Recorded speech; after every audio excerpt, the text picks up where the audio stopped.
This is PediaCast CME.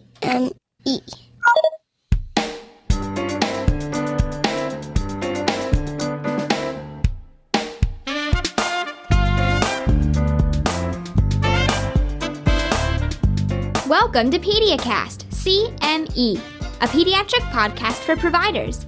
And now, direct from the campus of Nationwide Children's, here is your host, Dr. Mike. Hello, everyone, and welcome once again to PediaCast CME. It is a continuing medical education podcast for healthcare providers. This is Dr. Mike coming to you from the campus of Nationwide Children's Hospital. We're in Columbus, Ohio. It's episode 84 for March 1st, 2023. We're calling this one Caring for Children of Incarcerated Parents. I want to welcome all of you to the program. So we have an important topic for you today, and this is going to be one that will apply to all medical professionals who take care of kids, regardless of your position or role. I mean, truly, this topic fits everyone's scope of practice. And the reason is because lots and lots of children are impacted by the challenge of having an incarcerated parent. And as clinicians, we have the opportunity and the responsibility to take care of and support these children and teenagers. And just to give you a preview of the scope of this problem, the United States has one of the highest incarceration rates in the world. We represent 5% of the world's population, but we have 25% of the world's inmates in our jails and prisons. In fact, nearly 1 in every 100 people in the United States is incarcerated, and half of them are parents of a child under the age of 18 years. And this means that you likely see many, many children of incarcerated parents in your practice. But do you know who they are? Are you familiar with the challenges they face? Have you considered how this adverse childhood experience, because that's what having an incarcerated parent is, have you considered how that affects the child's physical health, their emotional health, their social health? Well, you should understand these challenges much better after listening to our episode today. And hopefully you will also be motivated to discover who these children are in your sphere of influence and strategies for making a positive impact in their lives. To help me with this topic, we have two experts who are very familiar with the care of children with incarcerated parents, Dr. Alex Kemper and Dr. Rosemary Martoma, both with primary care pediatrics at Nationwide Children's Hospital. Before we get to them and dig into our topic, just a few quick reminders. Don't forget you can find PediaCast CME wherever podcasts are found. We're in the Apple and Google podcast apps, iHeartRadio, Spotify, SoundCloud, Amazon Music, and most other podcast apps for iOS and Android. If you like what you hear, please remember to subscribe to our show so you don't miss an episode. Also, please consider leaving a review wherever you listen to podcasts so that others who come along looking for free continuing medical education credit will know what to expect. Speaking of that educational credit, it's really easy to claim yours. Again, it's free Category 1 CME and CE credit. Simply listen to the podcast, which you're about to do, and then head over to the show notes for this episode at PediaCastCME.org. You'll find a link to the post-test in the show notes. Just follow that link to Cloud CME, take and pass the post-test, and the Category 1 credit is yours. And we do offer credit not only to physicians, but also nurse practitioners, physician assistants, nurses, pharmacists, psychologists, social workers, and dentists. Complete details are available at PediaCastCME.org. We're also on social media. We love connecting with you there. You'll find us on Facebook, Twitter, LinkedIn, and Instagram. Simply search for PediaCast. And then also that handy contact link is at PediaCastCME.org if you would like to suggest a future topic for the program.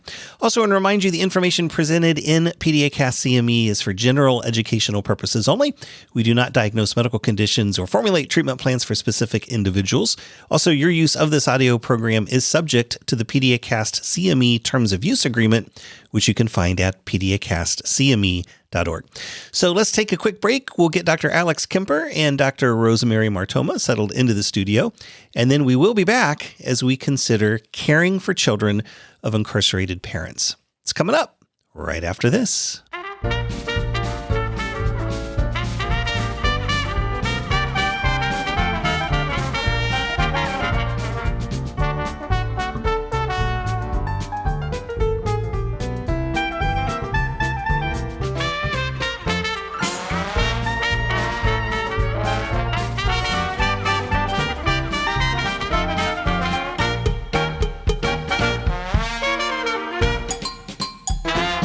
Dr. Alex Kemper is Division Chief of Primary Care Pediatrics at Nationwide Children's Hospital and a professor of pediatrics at The Ohio State University College of Medicine. He also serves as Deputy Editor of the journal Pediatrics. Dr. Rosemary Martoma is also a primary care pediatrician at Nationwide Children's and an assistant professor of pediatrics at Ohio State. She has a passion for trauma-informed care and serves as president of Kids Mates, a national nonprofit organization focused on advancing childhood equity with an emphasis on kids impacted by the incarceration of a parent. That's what they're here to talk about today, caring for children of incarcerated parents. But first, let's offer a warm PediaCast welcome to our guests, Dr. Alex Kemper and Dr. Rosemary Martoma. Thank you both so much for being here today. Mike, thank you so much for inviting us to be here and to give us this opportunity to talk about such an important topic and one that really is not on the radar of many pediatricians. So this is really a great opportunity for us. Yeah, we really appreciate you stopping by. And thank you too, Rosemary. Thank you, Mike. I agree with Alex here. It's a very exciting opportunity to talk about and create awareness around children of incarcerated parents, which is a subject that has not had a lot of attention. Yeah, absolutely. I know that both of you are experts in this realm and wrote an article for Pediatrics in Review. And in that, you really describe this as an epidemic of childhood parental incarceration. Alex, how is this an epidemic? This really is an epidemic, and it's a silent epidemic. And in many ways, it's a uniquely American epidemic and one until recently I wasn't aware of. So this is an epidemic that I really trace back to the mid-1970s and with the growth of the war on drugs, and it really led to incarceration for a lot of adults for these drug offenses. So one of the things that's really important to recognize is that rates of drug use do not vary by race and ethnicity. But what does vary is policing, and that's led to this really stark inequity in rates of incarceration. In 2009, the black male incarceration rate was about 3,200 per 100,000 individuals, and among Hispanic males, it was about 1,200 per 100,000 individuals. And compare that to white individuals where it's about 500 per 100,000. So really stark differences. Yeah. And that really reflects differences in policing. The other thing that's really important to recognize is that about half of the adults who are incarcerated have children up to age 18. So this is a really profound effect on children. Yeah. And if you look at the 1990 birth cohort, so there are like 4 million children born each year in this country. If you follow them along, if you look at white children, the cumulative risk of parental incarceration by 14 years of age is about 4%.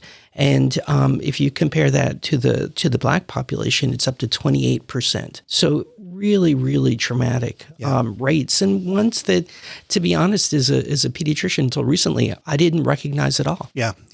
One of the risk factors you mentioned is ethnicity. Poverty is also one of those risk factors, right? We see more kids from impoverished families who may have an incarcerated parent. Yeah, I think it's important to remember the cycle too. So if you have a parent that's incarcerated, that itself is a major hit to to the family income and to family wellness, and it just propagates this cycle. And that's why I think that there are a lot of really important things that the pediatricians can do, and we're going to be talking about that. But these are really critical policy issues as well, if we ever want to really break this cycle. Yeah, absolutely.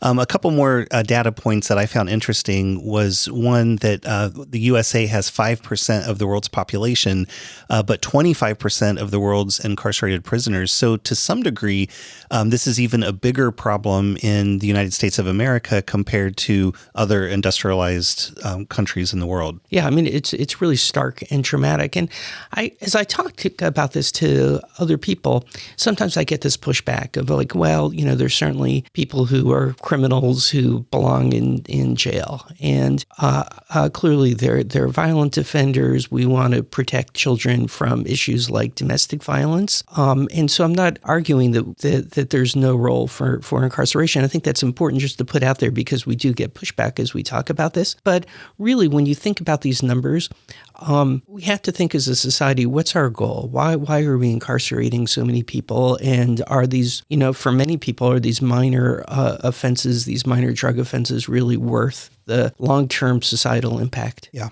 absolutely. One of the things that we're going to bring up, and really the reason that we're doing this, is because having an incarcerated parent really does have an impact on the mental health and the physical health of children and families, the single parent that may be left behind. So we'll talk about the impact on the large number of people, but just to kind of drive home how large this problem is, about 5.3 million children have an incarcerated parent at some point during childhood. And I like compare that to asthma, which is 5.1 million. So we think about how common asthma is, and this is something that's just as common as asthma that can impact the family. And one of the foundational pieces of information on why this impacts the family is this concept of an adverse childhood experience, or an ACE. And Rosemary, what exactly is an adverse childhood experience, and why do we talk about these? Thanks, Mike. Adverse childhood experiences are exposures to traumatic childhood events that occur before the age of 18. There was a study done by the name of the ACE study that identified 10 traumas that were associated with long-term negative impacts on health and well-being. And those traumas were divided into 3 groups: abuse, neglect, and household dysfunction. Amongst the household dysfunction categories were having exposure to an incarcerated family member. So one of the things that happened with the ACE study, it was very interesting. It wasn't like the physicians set out to look for exposures and their impact on health. Around the 1980s, a doctor by the name of Filetti did a study to investigate the results of an obesity reduction drug that he was doing. And during this clinical trial, he had really, profound success with his patients losing weight. And then all of a sudden, many of them rebounded, and he was frustrated by that and wanted to try to discover what the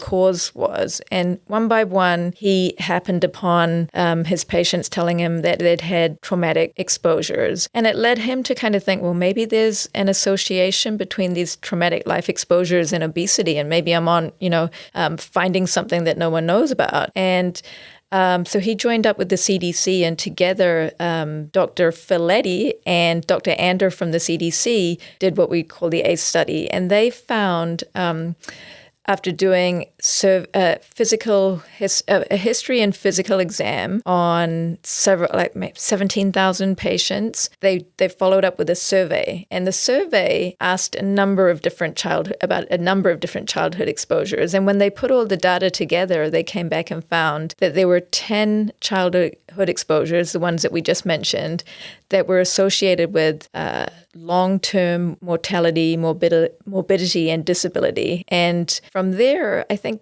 there has been a lot of skepticism about it. I'll say that now because these studies didn't control for other things that we know to affect health, like genetics and environmental exposures, your diet, smoking.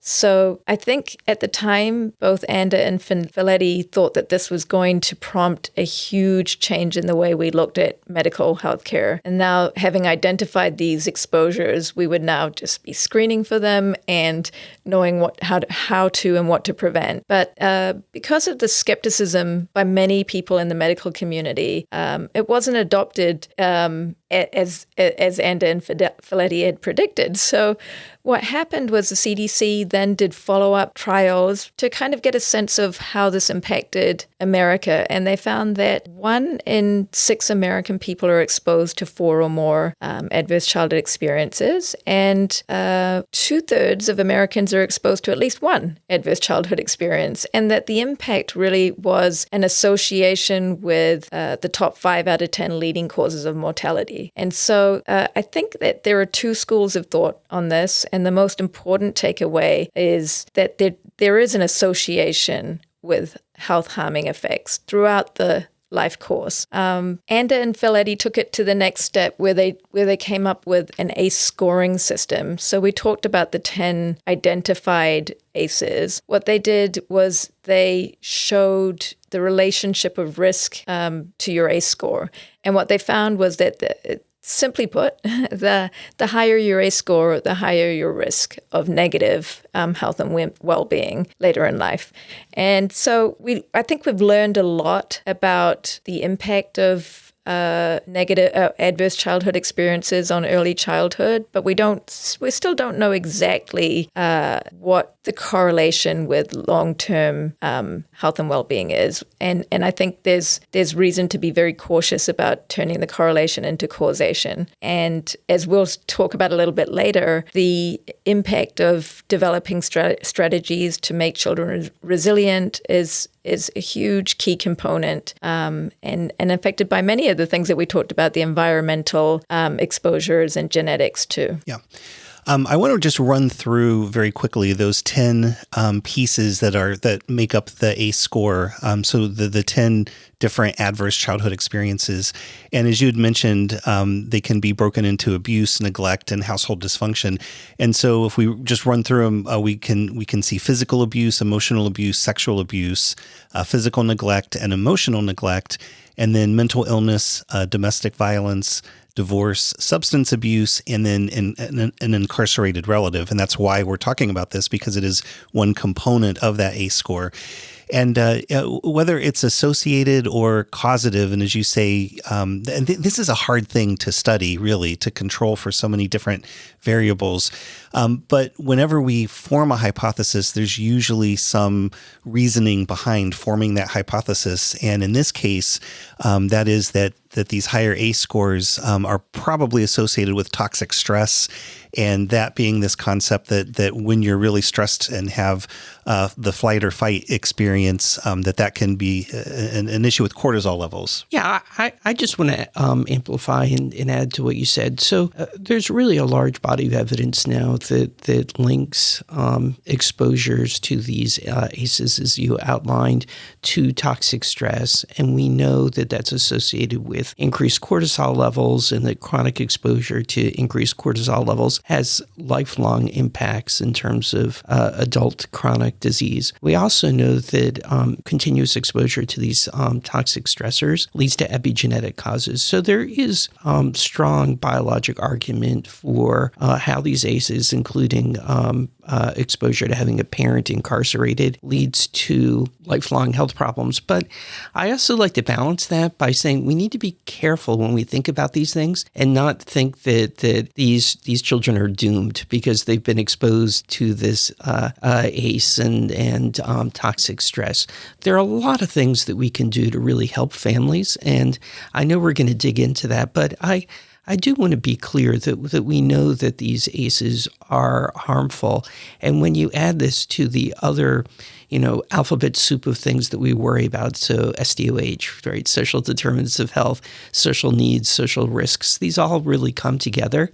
They're profound influences on health outcomes.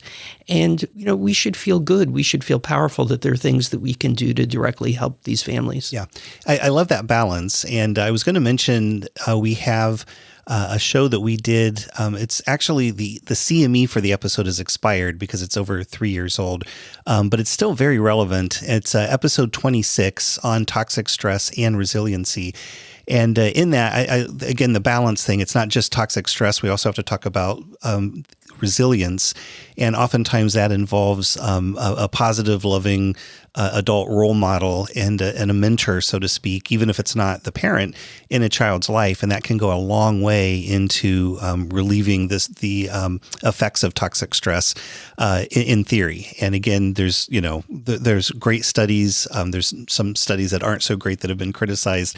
But we do know that at least there is a strong association, if not a cause, but likely there is a cause as we think about, the biology.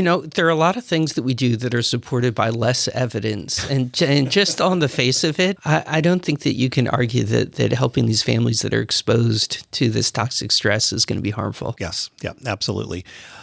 So as we think about incarcerated parents as one piece of that ACE score, I think it's also important to recognize that often just that one alone can be then tied to other ACEs, just, by definition of a parent being incarcerated. Tell us more about that, Rosemary. Yeah, and I think, I do want to just focus on the idea that looking at ACEs is really just giving us a sense of this child may be exposed to something that's going to negatively affect them. And it's an opportunity for really prevention, because what we do know about stress and toxic stress in particular is it's the chronicity of it that's dangerous. So, we all get exposed to stress and, stubbing your toe or having, or being involved in an accident can cause the same kind of cascade that is that happens when a child has a parent incarcerated or is exposed to any one of these 10 adverse childhood experiences. What's different about the experiences is that there's a degree of chronicity to them, which leads to an over-ramping of our natural stress response system. So in order to prevent that, I think this is why we think about ACEs so much. And what we've found with children who are exposed to parental incarceration is that they're also more likely to be exposed to a host of other adverse childhood experiences. And they're at a five-fold risk of ACEs compared to their peers. And some of the other ACEs that they're at a greater risk of being exposed to are the risk of parental separation, divorce or death, witnessing domestic violence, and living with someone who has had a mental health or substance abuse disorder. Yeah. Yeah. So, I mean, and that makes sense from a practical standpoint that if you have an incarcerated parent, there's probably other things going on that led to that. And there's a really important nuance in that incarcerated individuals are disproportionately male. Right, so it's the loss of the father too. So there's a wonderful pediatric researcher at Lurie Children's named Craig Garfield that's really studied the role of the father and how we can support the role of the father and the impact of the father on the family outcomes. And his work has really underscored the importance of incarceration in terms of disrupting the family and losing that father figure. Everything from the economic side of things to the importance of having the father there in the family. Yeah, absolutely. So we've really driving home the point that having an incarcerated parent has impact, and we can talk about long-term impact. As we mentioned, the toxic stress, and that may cause disease processes down the road because of increase in cortisol levels. But there's also more immediate impact as well, both in physical health and mental health, and actually social health too.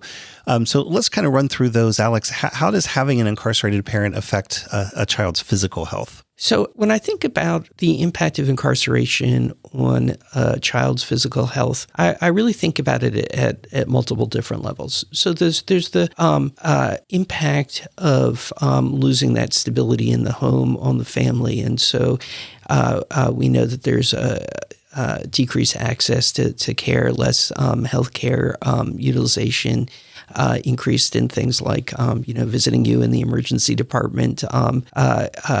So loss of preventive services there. So we also know that there's an impact in terms of child development, and it's been associated with developmental delays. The direct mechanism for that, I think, is unclear. I mean, is this related to, for example, the nutritional environment and those kinds of things that the children are exposed to because of poverty issues? Or is it due to less stimulation, or some other factor? I'm not sure what it is, but there is that association with development. Yeah, development and learning disorders. Or these kids are at a higher risk for having that diagnosis. Again, not causative necessarily, but right. If you think about the chain of things that happen, any of the externalizing behaviors as well as internalizing behaviors as well, and things like ADHD and those sorts of things. Yes. Again, it's hard to know how much of that is due to the chaos that these families may find themselves in versus some other direct biologic effect. Yeah. However, regardless of that mechanism and if it's just associated or if it's really causative, what we can say is that if you are a pediatrician and you have a child that has an incarcerated parent, that you should think about, could there be developmental delays or learning disabilities because of that higher that association. At least gives you an idea of who you need to pay particular attention to.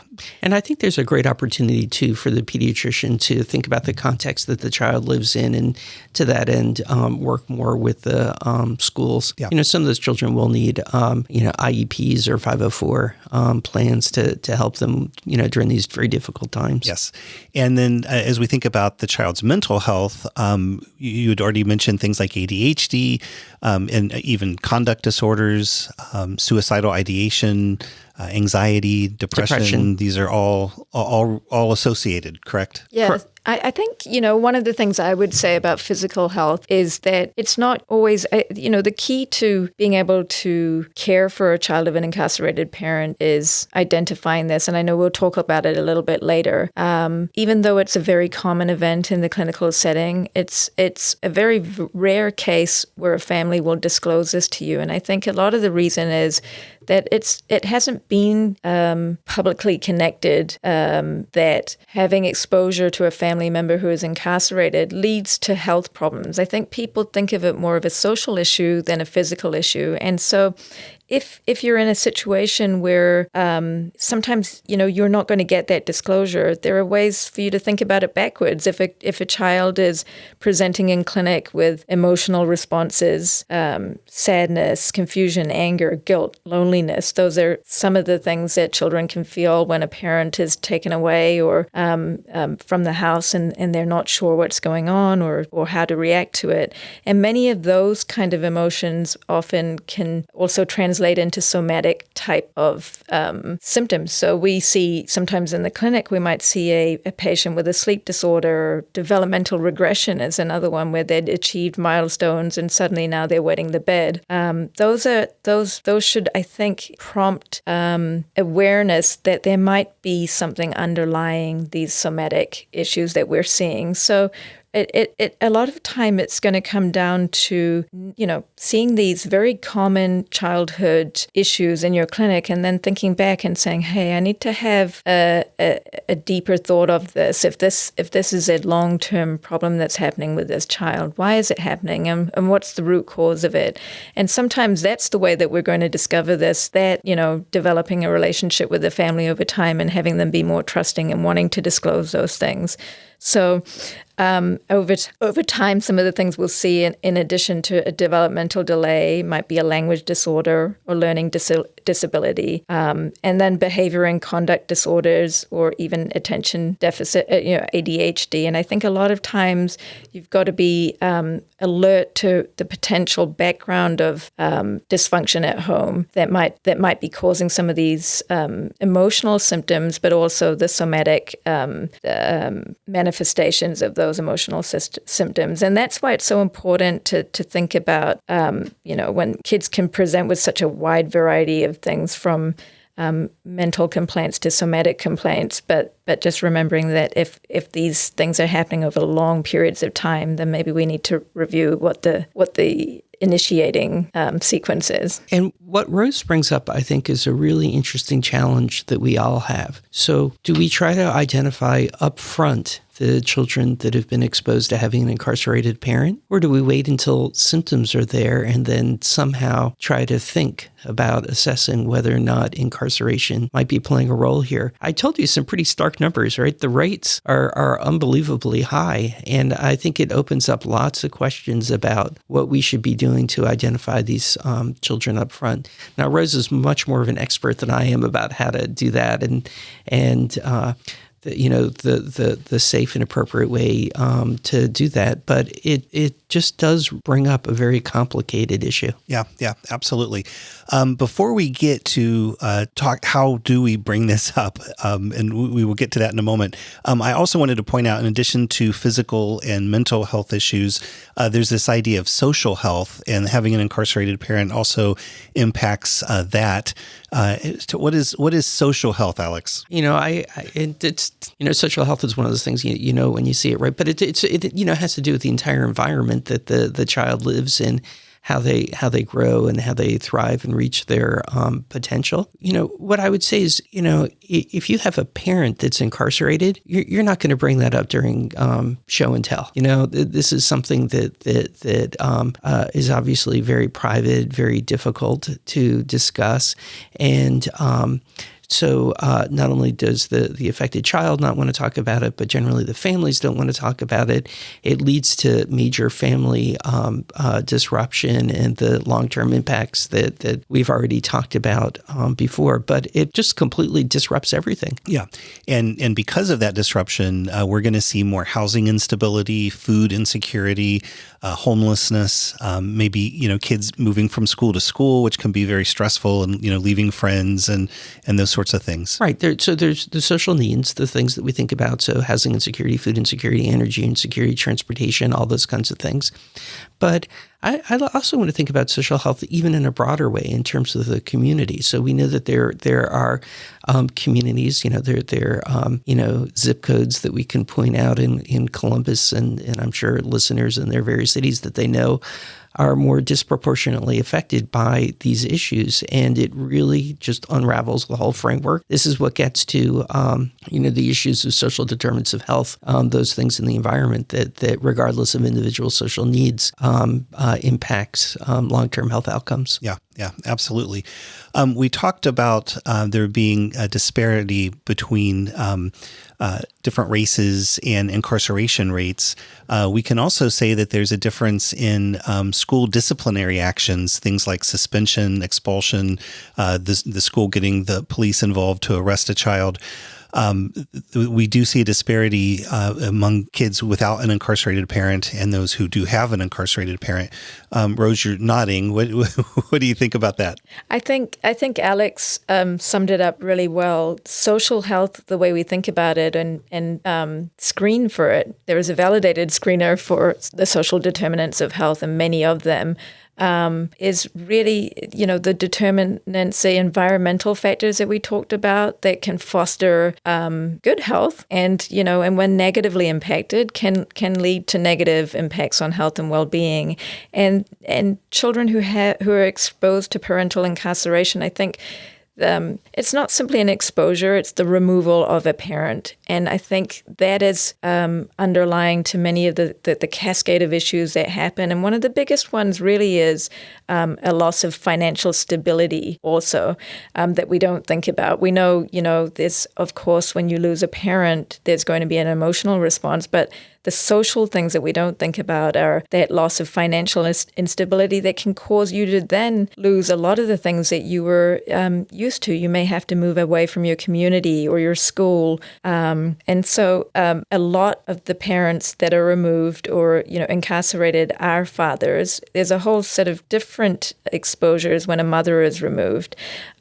So I think, yes, in the education setting, we also have to be extremely mindful. I think many educators don't understand how many children have this exposure and how some of these manifestations that we see in our clinic might be also happening at school. So some of the acting out or the or some of the behaviors that happen in the classroom setting may be related to things that the educators aren't aware of. But the downside of it is when they aren't aware of it, these children definitely have a higher risk of being exposed to harsh disciplinary actions. And also, research has shown that they have a lower grade point averages, lower high school graduation and college completion rates. So there's this overall cascade of things that happens in the school setting, in the community setting. There's a huge amount of stigma associated with having a parent incarcerated, and that often kind of compounds the social isolation that kids feel.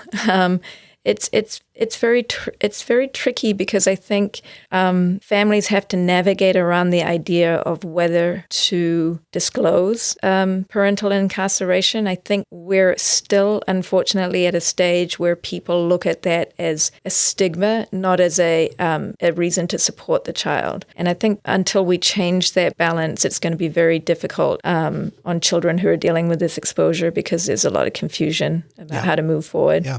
How do we destigmatize parental incarceration? I guess that's the $1 million question, right? Yeah, I mean, there's no perfect way. I think one of the most important things is recognizing that parental incarceration is an exposure that the child is faced with. It's really, I can't think of a situation that I know of where the child caused this situation to happen to them. And so I think it's coming at this issue with a very open mind that you're here to prevent negative outcomes from happening. So I think one of the biggest things we can do to destigmatize parental incarceration in the clinic setting is to be open to the conversation if it comes up. And I think it's a really essential determinant of the next steps of how the family will interact with you. So I believe that all providers, from the administration to anyone that interacts with the patient or patient families, should have training in implicit bias and linguistic and culturally sensitive care for justice-involved families. Some of the day-to-day words that we've heard and been exposed to through movies or just general culture have taught us to use words that are extremely hurtful to families who are involved in the justice system. And I think it's very important when these initial discussions are happening, one, to listen, and two, to react with care and compassion, empathy, and not to focus on what the crime was that, brought the child into this situation, but more about how you can support them, more about understanding the strengths of the families and the weaknesses of the families and developing a plan that works for them. So I think it begins with being very open to hearing that this is an experience that the child is facing, and then getting a better understanding of how it impacts the child that's sitting in front of you. And it can be very different. So having a parent removed from a child's environment, in some cases, there are definitely situations where that's a positive impact. But for the majority of them, it is negative. So understanding how the child thinks about it is very important. And then kind of gauging from the child and the family what their desire is to stay in touch with the family member is really important. I think those are the beginning steps, showing an understanding that this is a problem and there's a cascade of things that happen after it. And you understand that this can affect how they're dealing with their community, how they're dealing within their school, and how they deal within their family, and figure out what are the things that they want to try to change and how you can maybe change those things with them.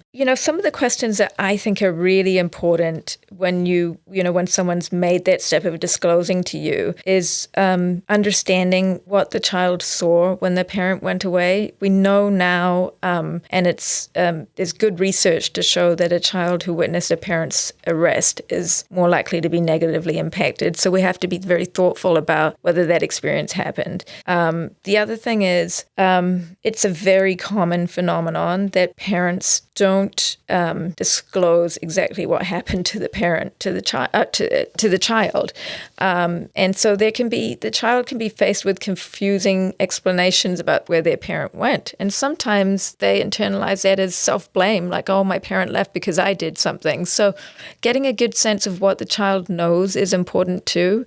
And will help you navigate future discussions about, how to address the issue. Another one, I think, is understanding the desire, and it's multi-pronged, to stay in touch with the incarcerated parent. It's not just the child's desire, it's also the guardian's desire and the incarcerated parent's desire. All of these three things have to come together. And then and then there's also a discussion of what it's like to stay in touch in the prison or jail setting. So those are some other background things. Again, incarceration is it's a big word. It encompasses many different stages, so it's helpful to understand where the parent is incarcerated, what stage of incarceration they're in, because that'll also affect your options for staying in contact. And then I think one thing that probably almost every place can do is offer resources, support resources that are on the outside that can help with developing some of those skills for resilience and coping. And so I think there are a lot of different things that we can do to support children. It starts off by asking questions to better understand what their environment is, what their challenges are. A kid that tells you that dad is on the other side of the country is not going to be able to visit as easily as, someone whose parent is in a local jail or local prison. That's an easy place to travel to. Yeah, absolutely. Stepping back, even before there may be disclosure, if we have the sense that this is a child who could be at risk for having an incarcerated parent, and maybe we don't feel comfortable just saying, hey, is anyone in your family in jail? There are some trauma-informed questions, sort of open-ended questions that we can ask families, maybe to try to encourage a disclosure. What are some of those? Yeah, I think this is a really important topic. So I want to be careful about, giving it the attention that it deserves. I think we have to start off by understanding that there is no validated ACEs screening tool. And so there is a little bit of debate about how we should move forward with identifying children of incarcerated parents. I think generally people feel that understanding the exposure gives you opportunities at prevention, but the identification of this exposure is still a hotly debated and contested issue. And right now, the American Academy of Pediatrics is fairly firm on their recommendations. They issued a new set of recommendations for screening for adverse childhood experiences or childhood adversity, which is an even larger bracket. It includes things like discrimination and exposure to community violence and things that are not on the top 10 list, so to speak. But right now, the AAP's recommendation really is to identify through trauma-informed kind of care. And that means screening or surveillance for symptoms and promoting relational health and family resilience. And so instead of administering a screener like the ACEs screen, they recommend asking questions that are more surveillance type questions. So of a family with a younger child, you might ask the parents, has anything scary or upsetting happened to your child or anyone in your family since our last visit? And that can be a really nice prompt to open up a larger discussion if they're ready for it. And then if you're in the room with an adolescent, a really wonderful question is, has anyone left home recently? And adolescents tend to be pretty candid in their discussion. If they're ready to talk about it, that can be a great jumping point. Now, I think it's also important to be aware of what is actually happening. So in California, they have implemented routine screening for parental incarceration through the universal ACEs screening of Medi-Cal patients. So California Medicaid patients who are younger than 18 years old they see in their clinic the pediatric ACEs and related life events screener. And the first question on that is, has your child ever lived with a parent or caregiver who went to jail or prison? So it's a very clear question. So there are a variety of different ways. It's not the way that's recommended by the American Academy of Pediatrics, but it's certainly happening in different places and in the whole state of California. Yeah. I just want to add a little color commentary. So obviously it's really difficult to ask about incarceration, right? So it's straightforward to ask someone if they have a family member that's been in jail or prison. That's an easy thing to ask, but obviously there's a lot of subtext, and it's a really, really difficult thing, and there's a lot of mistrust, and I think that mistrust is well founded, and a whole nother conversation. But what I can tell you is that it's just really, really difficult to elicit this information. in one of our clinics, we anonymously asked caregivers. So there was going to be no linkage to them with their answer. And, we found about 15% of these caregivers said that there had been a family member who was incarcerated. But I think that what's more telling is that there were about 10% who said, I don't want to answer that question. Mm-hmm. So I think that it's really important to recognize how difficult these things are to talk about. And I think some of the really important things are things that we're doing right now, which is as a pediatric community talking about this. So thank you again, Mike, for allowing us this opportunity. But I also think that we have to think about the way that our clinics are organized. So, for example, the article that Rose led that was published in Pediatrics in Review has an example of a nice poster that you could hang up in your clinic. And there are other resources to get those kinds of things. But I think the more that we can normalize things and allow these conversations to flow forward in a context of trust, the more likely we are to have a positive influence on the outcomes. And even if there's not a disclosure, we still can screen for needs, unmet needs that families have. Is there housing instability? Is there food insecurity? Does that family need to be connected with social programs like Medicaid and CHIP and WIC and Head Start and the National School Lunch Program and all of these things? And regardless of if the cause or there's a strong association because there's a family member that's incarcerated, even if we don't know that, we can still identify that these kids have needs and try to meet those needs. Right. And if you think about one of the great things about being a general pediatrician is you get to know families over time. And so the degree to which you can make sure that you have continuity with your patients is probably one of the most powerful ways to identify these issues. Yeah. And then that really leads us into talking about resilience again. And what are some ways that we can promote relational health within a family and family resilience to sort of get through this? I think Rose is really uniquely positioned to do this, especially because of the nonprofit that she runs that addresses this very issue. Yeah, I think, a long time ago, I came up with this idea of the CARES approach to developing resilience in children of incarcerated parents. So I can tell you what each of those letters stands for, and then we can talk about it in a little bit more detail in the context of children of incarcerated parents. But the C stands for creating an environment, a safe environment for the child to speak freely. A is acknowledging and validating the child's concerns. R, reassuring the child that they're not alone. E, encouraging active play and skill building. And S, sharing honest and age-appropriate information with the child. So that's kind of a way to think about developing resilience in general with any child that's facing adversity. And I think the important thing to always remember is that these experiences, it's not so important that we label the experience as, this is a child of an incarcerated parent, but more just the understanding that there's an opportunity for prevention and support.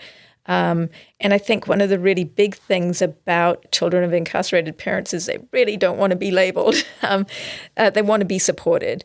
And so I think that newer studies have taken the focus away from ACEs and toxic stress, and those are labels too, and to more maybe thoughtful approaches on how we develop resilience. And the early studies showed us that there were several building blocks to developing resilience, and those included environmental factors and genetics and a host of things. And newer studies are showing, yes, those things are all very important, but the ones that we can affect, the really important one in day-to-day life is having safe, stable, nurturing relationships, especially with adults.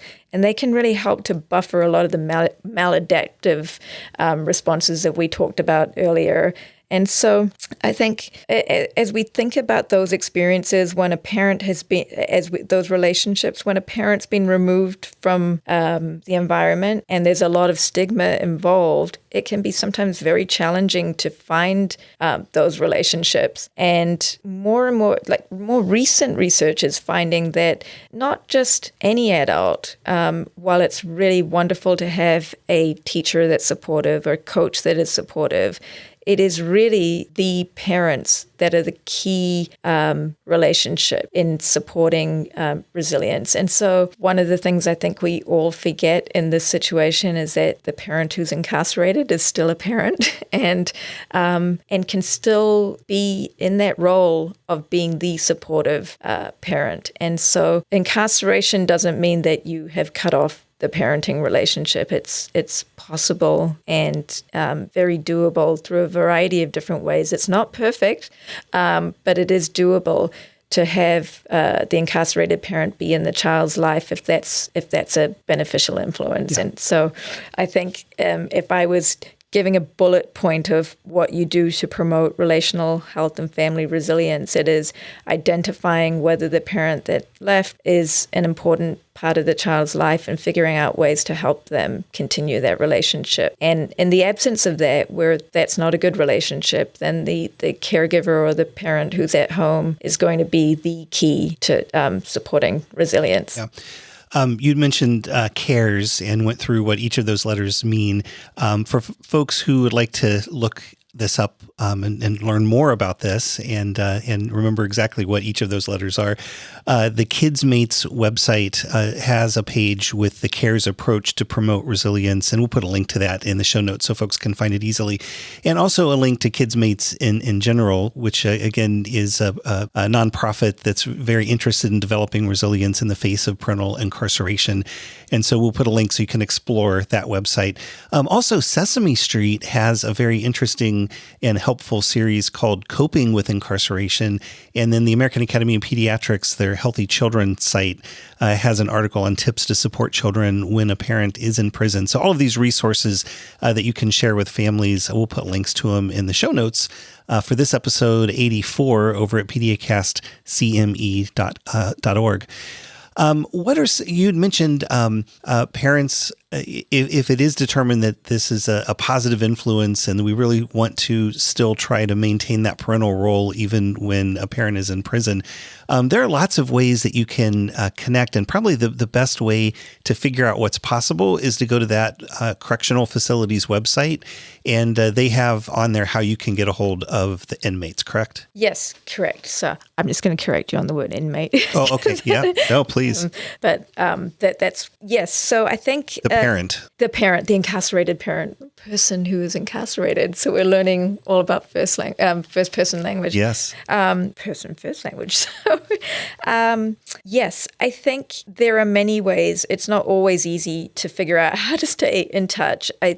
Federal prisons have websites that they regularly update with rules and regulations. State prisons are a little bit more variable, but also offer a wider range of opportunities for children to have nourishing experiences with their parents. And then jails are highly variable. So a lot of the time you can find resources online, and if not, you can call the prison or jail to understand what the parameters for being able to visit or even send emails or letters would be. I think this is another opportunity for us as pediatricians, though, to be advocates for families. So one of the many effects of the COVID pandemic was that many of these prisons restricted access to families. And I think that we as pediatricians forget the powerful role that we play in advocacy. Yeah. What are some ways that we can advocate for parents to still be involved in their kids, even if they are in jail or prison? There are several. I think, it starts off with advocating for this exposure to be understood as an exposure that affects health rather than just a social issue. It is an exposure that it affects the entire environment, the physical, mental, emotional, and social background of a child. So just that very understanding is very important because I think that will permeate through to how people see it in the clinical setting, in the education setting. And those are the two, I think, biggest settings that need to adopt the idea of empathy for these children, and then maybe skill building type resources for children who have the exposure. So that I think is the very basic way to advocate. There are a number of criminal justice organizations out there that that it would be great if clinicians or educators or community people establish partnerships with. So one of the ones that I've been involved in for a long time is the CS Support Us campaign by the Osborne Association, which is led by children. So we hear their voices about what their stories are and what their what the difficulties of having a parent incarcerated are, and how they don't want to be labeled, how they, and how it can be very hurtful to just even use a slip of a word, such as, referring to a parent as a prisoner or an inmate or a convict. Some of these things that we see on TV every day and we hear in just normal conversations, or even in articles in the New York Times or other well-known publications, are very hurtful to children. So establishing, I think, relationships with those criminal justice reform organizations can teach us a lot. Also advocating at a federal and local level for policies that minimize parent-child separation. It doesn't always have to be the parent leaving the house. There are ways to have placements that are close to home or accessible communication, child-friendly prison practices and parenting programs, and then even parent sentencing alternatives are some of the ideas that are coming up as ways to navigate around the negative impacts of parental separation. And then, again, at the federal and local levels, we can advocate for policies that support positive school outcomes for children of incarcerated parents, addressing the inequitable zero-tolerance school policies that end up with children getting, sometimes, believe it or not, arrested for behaviors that might be related to things that we didn't think about before. Increasing school-based mental health services. I know we would like to increase mental health services in every realm, but I think the school is a very important place to make sure that kids are well supported. And also fostering connectedness between the school and family. So there's a little bit more discussion on what the background is to when a child is having problems in the school setting. Those are some of the key ways to advocate for a child who's experiencing parental incarceration. Yeah, I want to just mention another resource that's out there. There's another nonprofit called We Got Us Now that has a really nice website. It's run by somebody named Ebony Underwood, who herself had a parent that was incarcerated. And the website is nice because you can hear the voices of families talking about their experience with incarceration. And this is one nonprofit that focuses on primary prevention, right? Reforming the justice system so that parents that would be safe to return to their home environment, to encourage that to happen, and to reduce incarceration for minor offenses. Yeah. And we'll put links to all of these resources that we've been discussing in the show notes so folks can find it easily. Some other national support programs that may be helpful include Emilio, which is a site that allows kids to send free mail to their parent that may be incarcerated. Also, Big Brothers Big Sisters has a community mentoring program that can be helpful. There's a school-based arts program in some states called Pain of the Prison System. Prison Fellowship, the Angel Tree program, is a faith-based program that can be helpful. And then the U.S. Dream Academy is also after-school mentoring for these kids, available in some states. And we'll put links to all of these things in the show notes again, so you can explore more and offer some resources to families and patients who are in need. All right. Well, this has been a really enlightening conversation. Before we go, though, we are proud here at Nationwide Children's Hospital to really have one of the largest, most encompassing primary care pediatric networks in the country. And Alex, you are the division chief of primary care pediatrics here at Nationwide Children's. Tell us more about your division and the broader network of clinics. I'm so proud. It's such an honor to be able to help lead the division. Part of me asks if I could have another hour and a half or so to talk about all the great things in the division. But what I can tell you is that we have 14 clinics across Columbus that we put in underserved communities. Most of our patients are Medicaid enrolled, and we are committed to helping all of these children and their families reach their full potential. And so we've done things like have integrated psychologists who are available to help as needed. We have social workers, health coaches, care navigators, those kinds of things. So I feel like we have all the pieces in place to really be the engine of discovery to figure out how to help these children and families. And of course, one of the best things we did was about a year and a half ago or so was be able to recruit Rose to come and join us on faculty. Some of the things that we're exploring right now is whether when a parent is incarcerated, if the courts can let us know right at that time so that we're able to intervene immediately. We're trying to create a safe environment to discuss these issues and figuring out how to integrate these issues into routine preventive care. I wish that I knew all the answers. I don't know all the answers, but I know with Rose and others, we will be able to help address this issue. And I look forward to sharing our findings with you in the future. Yeah, absolutely. And really the first step is just building awareness that this is an issue for as many kids as have asthma in this country. And I'm embarrassed to say, because I thought I was a pretty savvy pediatrician, and until a couple of years ago, this was 100% not on my radar. And I feel bad about it, but I know that I'm not alone. And so these discussions are incredibly powerful. Yep.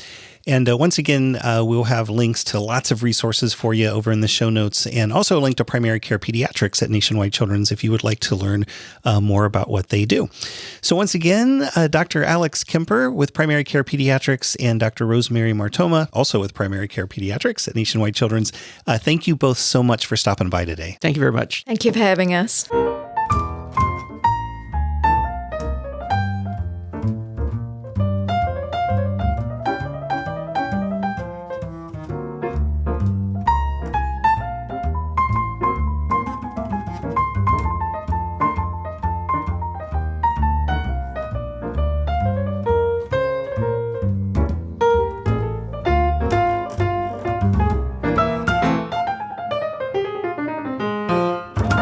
We are back with just enough time to say thanks once again to all of you for taking time out of your day and making PediaCast CME a part of it. Really appreciate that. Thanks again to our guests this week, Dr. Alex Kemper and Dr. Rosemary Martoma, both with Primary Care Pediatrics at Nationwide Children's Hospital. Don't forget, you can find us wherever podcasts are found. We're in the Apple and Google podcast apps, iHeartRadio, Spotify, SoundCloud, Amazon Music, and most other podcast apps for iOS and Android.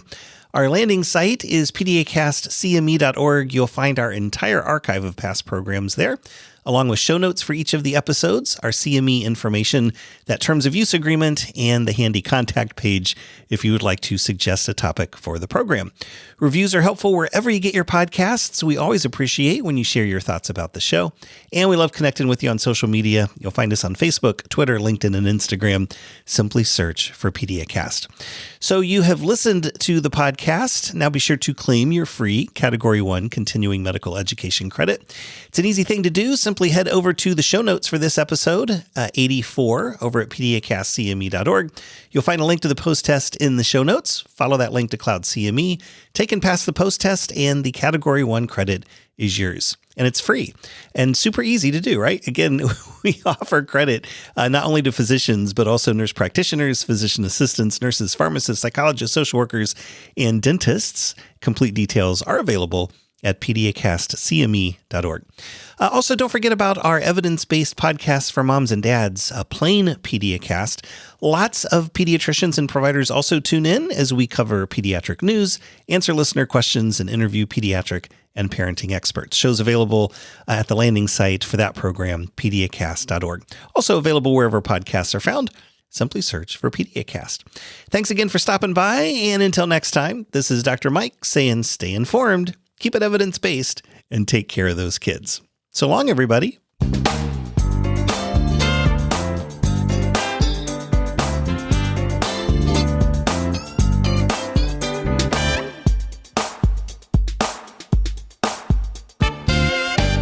This program is a production of Nationwide Children's. Thanks for listening.